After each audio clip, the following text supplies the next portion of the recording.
नमस्कार, मैं हूं निशित राणा। पॉलिटिकल आइडिया के इस अंक में आप सबों का बहुत बहुत स्वागत है। आज हम चर्चा करेंगे एक ऐसे विधानसभा क्षेत्र की जिस पर पूरे बिहार की नजर लगी हुई है। नवादा के वारसलीगंज सीट से बाहुबली अशोक महतो की पत्नी अनीता देवी महतो चुनाव लड़ रही हैं। जिस सोशल इंजीनियरिंग के लिए नीतीश जी की जो है वो सब लोग जो है दांतों तले उंगली दबाते हैं, सोशल इंजीनियरिंग के कारण बिहार के राजनीतिक परिदृश्य को नीतीश जी ने बदलने का काम किया था। लेकिन आज इस विधानसभा 2025 के चुनाव में तेजस्वी यादव ने जो सोशल इंजीनियरिंग की है और जिस प्रकार से उम्मीदवारों का चयन किया है, हमें लगता है कि इस बार तेजस्वी यादव बाजी मारते हुए दिखाई पड़ रहे। आज इस राजनीतिक विषय पर चर्चा करने के लिए हमारे साथ उपस्थित हैं पॉलिटिकल आइडिया के और संपादक प्रदीप कुमार जी। हम उनसे जानना चाहेंगे कि नवादा के वारसलीगंज सीट में बाहुबली अशोक महतो की पत्नी जो चुनाव लड़ रही हैं, उसके कारण बिहार के राजनीति में कितना हलचल है। प्रदीप जी देखिए निशित जी, सबसे बड़ा चीज़ क्या है ना कि अगर हम देखें, अगर 2024 के लोकसभा चुनाव छोड़िए, 2024 के लोकसभा चुनाव से पहले स्थिति ये थी। थोड़ा सा 2020 में तेजस्वी यादव ने कुछ अलग करने का प्रयास किया था, लेकिन 2024 के लोकसभा चुनाव में तेजस्वी यादव का प्रयास पूरा हुआ सब एक तरह से। कब? जब तेजस्वी यादव को यह लगा कि केवल MY समीकरण के सहारे बिहार में आगे की राजनीति करना संभव नहीं है। एक काम किया था तेजस्वी यादव ने। दूसरा काम क्या किया था कि अपने बैनर पोस्टर से 2020 के विधानसभा चुनाव में ही लालू यादव और राबड़ी देवी का फोटो हटा दिया था। ठीक है, इस बार भी नहीं लग रहा है। और इस चुनाव से पहले तो और खेला हो गया कि तेजस्वी यादव ने तेज प्रताप यादव तक को घर से बाहर निकलवा दिया। ठीक है, रोहिणी आचार्य को औकात दिखा दिया, मीसा भारती की कोई पूछ नहीं बची, राबड़ी देवी कहीं दिखी नहीं, लालू यादव भी केवल ताना पूरा फुलवाड़ी शरीफ में मैंने एक तरह से जो है रोड शो करके जो है वो अपना एक औपचारिकता निभाएगी। यानी एक तरह से तेजस्वी यादव जी चाह रहे हैं कि उन पर जो जंगल राज का चस्पा लगा हुआ है उससे वो अपने को मुक्त करने का प्रयास करते हुए दिख रहे हैं। नहीं, वो उससे आगे की चीज है ये। वो तो छोटी बात हो गई कि वो चाहते क्या है ना कि लालू यादव की जो एसेट है वो तेजस्वी यादव के पास आए। लालू यादव की जो पहचान है, जो ताकत है, लालू यादव का बेटा होने का जो लाभ है, वो तेजस्वी के साथ रहे। लेकिन लालू प्रसाद यादव की जो लायबिलिटी है, मतलब तेज प्रताप यादव को वो मानते हैं कि लालू यादव की लायबिलिटी है। तेज प्रताप यादव मतलब कब क्या बोलते उस पर नियंत्रण नहीं था। वैसे अब आप देखिएगा जब वो घर से बाहर हैं, पार्टी से बाहर हैं, तो तेज प्रताप यादव ज्यादा मैच्योर दिख रहे हैं। ठीक है, एक बात। दूसरा, हम आते हैं मुद्दे पर, मुख्य मुद्दे पर। अशोक महतो के द्वारा लोकसभा चुनाव में अनीता देवी महतो को पहले शादी करवाया गया। अशोक महतो का अनीता देवी से पिछले लोकसभा चुनाव से पहले मुंगेर से और लड़ाकर एक संदेश किया गया कि तेजस्वी यादव ने जैसे 2020 के विधानसभा चुनाव में कुशवाहा वोट को तोड़ने का प्रयास किया था, वैसे ही अशोक महतो के बहाने कुर्मी वोट को, नीतीश कुमार की जाति को ही तोड़ने का प्रयास किया। ठीक है, किस नाम पर? तो अगरा पिछड़ा के नाम पर 90 वाला दशक याद दिलाया गया। और उसके लिए अशोक महतो से बड़ा चेहरा कोई नहीं था। और वही अशोक महतो का कार्यक्षेत्र क्या था? अशोक महतो का कार्यक्षेत्र 90 के दशक में था वही नवादा का इलाका। अखिलेश सिंह बाहुबली, ठीक है, भूमिहार जाति का बाहुबली अखिलेश सिंह के खिलाफ ही अशोक महतो लड़ते रहे। और उसके बाद वर्तमान में वारसलीगंज से कौन है विधायिका? अरुणा देवी, अखिलेश सिंह की पत्नी।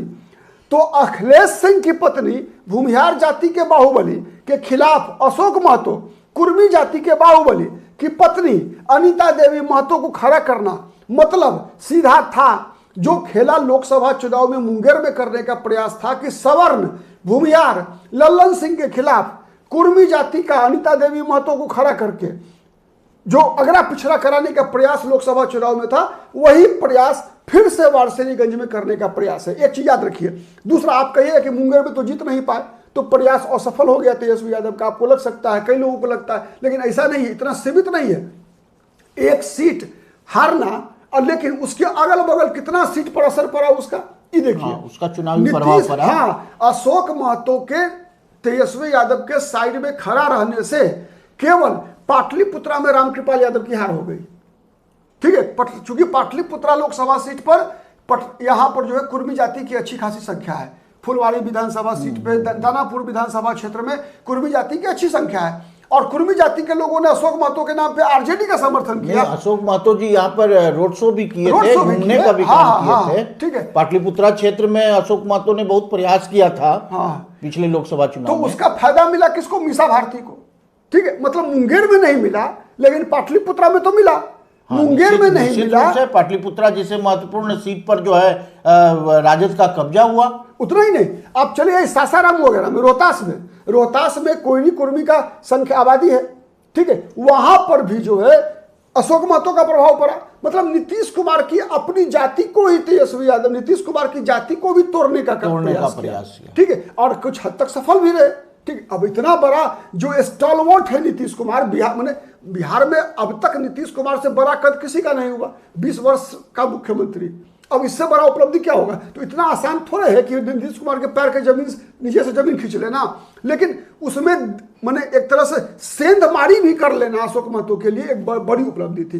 तो इस बार भी वारसिलीगंज से जो अशोक महतो की पत्नी को टिकट दिया गया है, उसके पीछे मूल मकसद यही है तेजस्वी यादव का कि पूरे मगध के इलाके में, ठीक है, चाहे वो नवादा हो, चाहे वो गया हो, चाहे वो औरंगाबाद हो, अभी दूसरे चरण में चुनाव हो रहा है सब जगह, ठीक है, तो इस सब पर जो है, और पहला चरण में पटना में चुनाव हुआ, इन सब जिलों में एकदम सीधा सीधा अगरा और पिछड़ा कराने का प्रयास था।